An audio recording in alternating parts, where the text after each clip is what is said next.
ഗാന്ധി ജയന്തി ദിനത്തിൽ വിദേശ മദ്യവിൽപ്പന നടത്തിയ CPIM പ്രാദേശിക നേതാവ് പിടിയിൽ.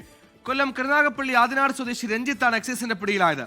40 കുപ്പി വിദേശ മദ്യവുമായാണ് രഞ്ജിത്ത് പിടിയിലായത്. CITU ഏരിയ കമ്മിറ്റി അംഗം കൂടിയാണ് പ്രതി.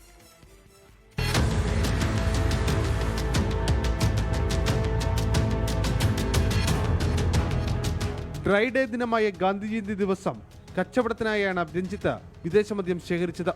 വീടിന്റെ സ്റ്റെയർകേസിന്റെ അടിയിൽ രഹസ്യമായി 40 കുപ്പികളായി സൂക്ഷിച്ചിരുന്ന 20 ലിറ്റർ വിദേശ മദ്യമാണ് എക്സൈസ് പിടികൂടിയത്. കരുനാഗപ്പള്ളി എക്സൈസ് റേഞ്ച് ഓഫീസിൽ ലഭിച്ച രഹസ്യ വിവരത്തിന്റെ അടിസ്ഥാനത്തിലായിരുന്നു പരിശോധന. ബിവറേജ് അവധി ദിവസമായിരുന്ന 1-ാം തീയതിയും ഇയാൾ മദ്യവിൽപ്പന നടത്തിയിരുന്നതായി എക്സൈസിന് വിവരം ലഭിച്ചിട്ടുണ്ട്. Karunagappally excise assistant inspector Abimon കെവിയുടെ നേതൃത്വത്തിൽ പ്രിവന്റീവ് ഓഫീസർമാരായ ജി അഭിലാഷ്, സിവിൽ എക്സൈസ് ഓഫീസർമാരായ കിഷോർ, പ്രദീപ്, GGS പിള്ള, മോളി ശ്രീപ്രിയ എന്നിവർ നടത്തിയ പരിശോധനയിലാണ് വിദേശ മദ്യം പിടികൂടിയത്. കോടതിയിൽ ഹാജരാക്കിയ രഞ്ജിത്തിനെ കോടതി റിമാൻഡ് ചെയ്തു.